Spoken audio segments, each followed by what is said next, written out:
Morning, lovely souls. Happy Thursday. It is Thursday. It's a Thursday Ascension update, not a Friday Ascension update. Now, as many of you might have probably missed, there's a slight change in the proceedings at the moment. Like Diana Cooper and I are putting out three free, a 10-day Ascension boost, 3 videos a week, going out on Monday, Wednesday and Friday. So those of you that are tuned in will have already received probably the first 2 of these videos. There'll be another one coming tomorrow, but to make way for all of this, I'm now doing my Ascension update on Thursday. So this is why I'm here today, and being joined by my cockerel as usual. So I hope you're all right. First of all, before we get rolling, I'd like to say happy 11/11. It is the 11/11 portal today, and traditionally a very, very powerful date, as is the 10/10, as the 12th of December, the 12/12. I know they're just dates, but there is a very collective intention that goes into the mix on a day like today. And also, if you look at the numerology, 11/11, what happens when the universe is usually trying to get our attention and tell us to focus? We get 111s or 1111. I know whenever I'm kind of like off kilter slightly, or I'm not focusing on the things that I should be, or if there is a opportunity for very quick and very powerful manifestation, and that is the symbol or the numerology that you will receive, 1111 or 1111, whichever way you want to look at it. And tonight I would have been presenting the Law of One workshop with my good friend Paul Carey, and I'd just like to I know most of you know that he's been taken poorly. He's in hospital at the moment being treated for bacterial pneumonia, and very happy to hear that he is kind of healing from this, but he's certainly not fit to sit. He's not fit to sit in front of a camera and present tonight. So apologies to those that were looking forward to our event together, but we will be reconvening at a time when Paul has healed. So sending you lots of love, Paul, if you pick this up or hear it, and we will come back better, brighter and stronger when you have healed. And I can remember my update or upgrade that I experienced physically, which was really quite something. I'll never forget it. I was sat in hospital being treated for exactly the same thing on the 21st of December 2012, having really looked forwards to the cosmic moment. Everybody was getting hyped up and excited or worried about it, depending on what perspective that you're looking at it from. And then I wound up going through a massive heart opening and an upgrade exactly at the day. I remember looking at my watch, it's like, oh wow, it's exactly the time that everyone should be getting excited about, just as they called me in for an x-ray. So that's sometimes the way it works out. And I expect a lot of you are wondering why so many of us, and you might be listening to this going through exactly the same thing, are experiencing these very intensive physical illnesses, upgrades, dis-ease, or whatever you want to look at them. And this has been going on for over a year now. I'd say more like 18 months. We've had the whole kind of planet lockdown thing, the narrative, the illnesses that are flying around, and it's brought our attention very much to the physical body. I think one of the biggest lessons that we've all learned during this period is to take responsibility for our own health, as within, so without. And I can remember one of the first things that I put out at the beginning of this time is whatever you put in your body will either resonate or it will need to be cleansed. It's as simple as that. So if it is supportive of your physical, your mental, your emotional and your spiritual body, it will be integrated and become part of you, and it will shine out through the very cells of your physical persona. But if it is a poison, if it is toxic, if it is out of alignment with you, then it will do quite the opposite, and your body will need to clear it. And so that's one aspect of what's going on at the moment, and that's one aspect that we're being made very aware of. But the other is the a lot of us are signing our master contracts, or have committed ourselves to the highest level, to the highest pathway. Now, when we do this, it's not just I'm here, I've committed to my being the highest version of myself that I possibly can be. When you do this, it is a physical commitment. It's not just a spiritual commitment. Everything in your body and your surroundings will rearrange themselves to reflect this decision. Ultimately, it is the reason why you have incarnated here. So that master choice will come with a set of rearrangements, and some of those rearrangements are, in a lot of cases, particularly where I was involved, and many others, requires a kind of a rewiring, a physical upgrading of the body, and it's not necessarily particularly fun. When the physical body cleanses or drops density, you will often feel your vibration drop, and you will feel ill, poorly, unwell, and your body will burn out, and it will expel toxins. And in the process of doing so, when that's happened, you are being remapped, you are being rewired. And at the other end of that, when you wake, and when you come out the other side of it, when you convalesce, when you heal, and when you step back up, the light level that you contain will be considerably higher than previously. The chakras that were blocked will have cleared. The karma that you have been sitting on for thousands of years will have been alchemized and will be turned into higher light. And so this is an ongoing process. So this is why probably you are seeing people kind of get knocked out of commission, who actually take a lot of time to look after themselves and kind of do it to the letter. Like, you eat properly, you sleep properly, you don't kind of misuse or poison the body in any way, shape or form, but still these things are happening. And it's a case of whether you are looking at this occurring from a point of victimhood, or whether you are looking at it from a point of mastery. Because if you're looking at it from a point of victimhood, everything around you is against you. Like the very action of being here on earth is from the second you set foot upon this planet, you are having to defend yourself from this harsh environment. Once you've mastered that way of thinking, everything that happens within you and whatever you experience is a choice. So what have you chosen to put into yourself, or what have you chosen to think, or what have you chosen to embody and experience to reflect what you are actually going through at this moment in time? It's an interesting set of concepts. It really is. And the other one I want to talk about is, obviously, he's noisy this morning, isn't he, that cockerel?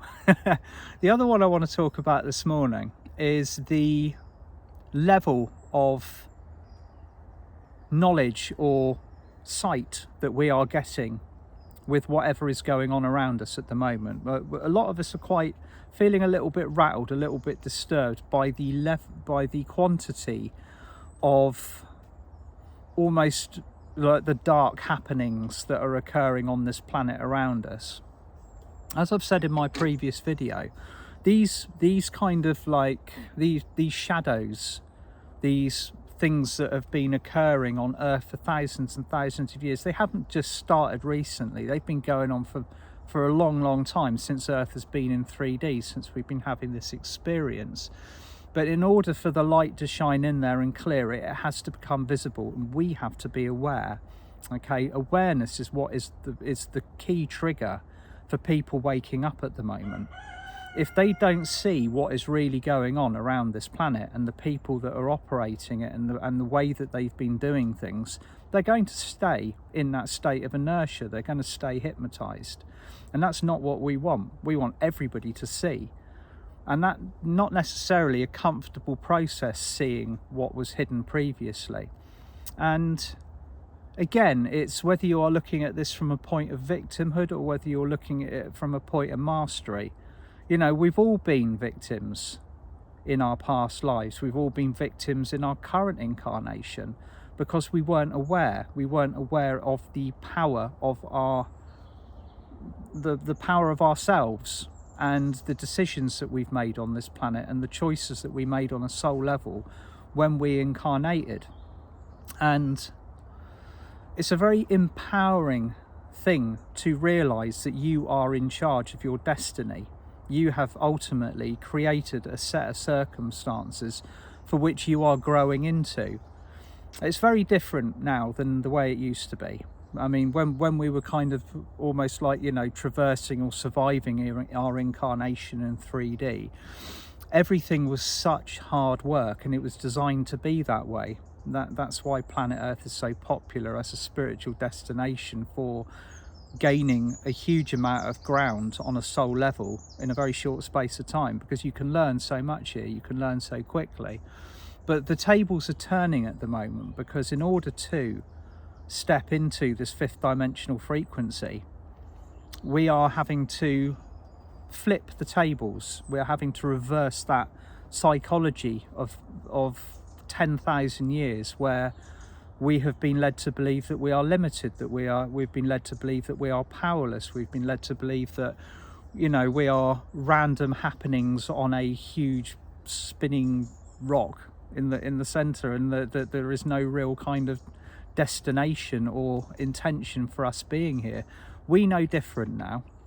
We are taking what we have got that works and moving it into 5D. But everything, and I mean everything, that does not resonate at that frequency has to be left behind. It's what I'm seeing very clearly at the moment is the third dimensional matrix, and you'll have heard me talk about this before, is really showing its hand. It's been forced out to come into the light and reveal itself, because it's beginning to realize that there is no more opportunities and no more time to keep that vibrational space locked down and as many souls hooked into it as possible. So the more people unhook, the less powerful it becomes. But because it's been baited out of its cage, out of its cave or whatever, everything is now highly visible. The light is shining upon it, and we can see so very clearly the working mechanisms of this.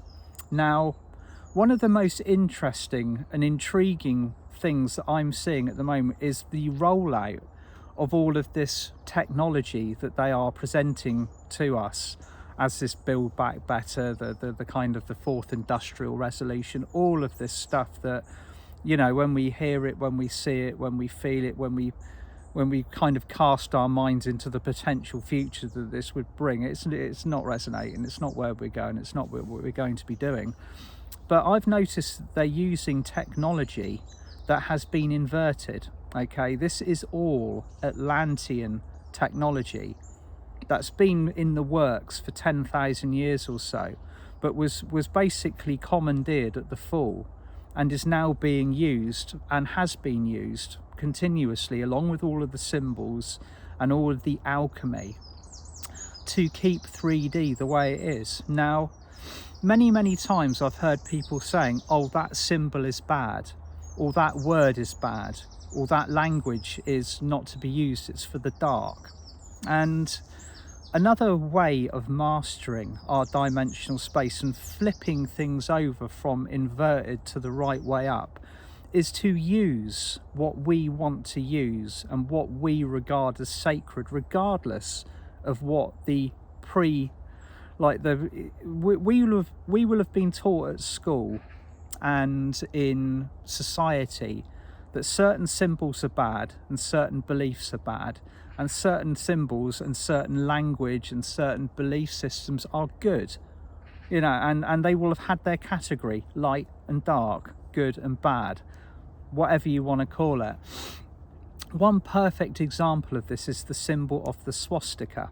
Okay, now we will have known that this was used as a very specific symbology within the Second World War, but what was it used for before that? Okay, do a little bit of research into it, and you realize that it was only used to present that very dark energy for a remarkably short period of time. And what does collective belief do? It empowers it. But before that, it was a cross of the light. Okay, it was used countless times throughout all societies all around the world, dating right back to Atlantean times. And in Atlantean times, that symbol, the cross, the swastika, represented the fifth dimensional sacral chakra, which is very powerfully moving through its process of drawing us all into our higher levels of soul family at the moment. And this then goes into how powerful we are when we decide to use something, when we decide to use a symbol, when we decide to use a word or project or present an energy. It's not about the symbol itself, and it's not about the word, it's about the intention behind it. So you can say anything, you can say any sentence, any word, or use any symbol, but it is the intention and the force of your power behind it that creates it into what it actually is at the other end, when it turns into its end result. So for years I've been taking symbols that have been classed as dark or kind of certain patterns of behavior, and using them with the intention of the light behind it. And almost immediately it then goes into an alchemical process which then reclaims it. So I'm sure most of you do this automatically anyway, because a lot of our old pagan symbols, a lot of our old witchcraft symbols, particularly in England, anything that was kind of subjected to Christianity in the kind of the Middle Ages, were very much like, no, that is the work of the dark. You know, you can only use these now, and everything else was kind of like it was cast into the pit. And so we are very capable of reclaiming that and reinverting all this again, and getting back to my original point of all this technology that's coming through at the moment. We will not be using that for the purposes of which it is being created at the moment. We will be using this technology for the light. Okay, so there's a lot of stuff that's coming through at the moment that looks like it's very anti-human. It looks like, you know, they've got like this very strange kind of dreamy little world about how humans and AI are going to merge together and kind of like live probably quite unhappily in this 3D world. Well, there might be some people that have signed up for this. There might be people that are like, yeah, okay, great, I'm in, bring it on. You know, like my virtual world, it will be fantastic. But I don't think that's certainly not where I'm going with it. And I'm certainly, I should think most of you listening to this will be feeling the same way. But we will need technology in the future. We're not going to go through a period of time where we won't have technology. We are increasing and evolving at an incredible rate at the moment. But the intention behind what we will be using will be pure and clear, as opposed to enslavement, entrapment, whatever they're thinking of, whatever they're wanting to achieve with their third dimensional matrix, locking it down and keeping it as safe and whatever it is, whatever they want to do with it, let them get on with it. And but for us, we will be taking this and building with it. It's just the start. And I know so many of you, and particularly people that I'm working with and have been connected with over the last few years or so, are really starting to embody that Atlantean technology that's coming through. And of course, because what we're working with is an Atlantean gold print, as we move into the next phase of our proceedings, everything that we kind of remember and that we bring through and that we start to manifest as our set of skills, or a collective set of skills, is all mapped within our navel chakras. It's all something that we are beginning to remember and reclaim. We're bringing it back down through our soul star chakras. We're bringing it out through personal memories or collective memories, or the trigger memories that we get when we meet people. And it's like, oh wow, you know, I remember you, I remember this. And all of a sudden those keys, they start unlocking all of these master codings within our bodies and fields. And of course, while all of this is going on, our teams and the ascended masters and the angels are kind of like, they're all like cheering it behind, like, yes, finally they've remembered, they've got it. And all of this stuff starts coming through. So with all of this very oppressive stuff going on around us, as I've been saying so many times over the last few years, keep focused on the light. Keep focused on bringing the highest and the brightest and the most powerful intentions for you into your day, okay? And if everybody's doing this, everybody who's keyed in is doing this, then that is what we will create, okay? There's no ifs or buts about how the universal energies respond to what we are focused upon. It's thought, manifestation, reality, and the bounce back is very, very quick now. So all of the outside world will be attempting to distract you and draw you in and drop your vibration and try and convince you that you are enslaved and that there is no future, and it's all looking bleak and grim and very George Orwell and all of the rest of it. But no, that is not what's happening in any way, shape or form. But it's got to be visible, okay? It's got to be visible and something that we will be aware of and experiencing in our tangible reality around us, in order for the sleeping people, the people that have not broken out of their hypnosis yet, they have not unplugged from the matrix. If this doesn't occur, if the compression, if the intensity does not, if it's not sustained enough, then they won't have the opportunity to wake up. They'll just continue sailing on through, thinking that everything is as it is, and there will be no opportunity to wake up and unplug and step through the golden gateway. And so just be very aware of what is occurring over the next few months, and particularly today on the 1111 portal. People, and like, we will use this for manifestation, but every day is a manifestation day as far as I'm concerned. It doesn't have to be a full moon, it doesn't have to be an equinox, it doesn't have to be anything particularly special. Every single second or minute that you are on this planet should be as powerful as any other date, because it's you are creating that set of circumstances, okay? So wishing you all the most beautiful day, and tomorrow there will be the third video, the short meditation from the Archangel Guide to Ascension that Diana Cooper and I recorded a while back. And the same will be the same again on Monday. And next week, Mia Kafkios and I are running the first of our kind of deep autumn events, and that's looking at the union of divine masculine and divine feminine within ourselves. So that's going to be a really good workshop, and I'll put a little bit more information up about that in the text underneath the video. Sending you all loads of love, and I will see you soon. Bye for now.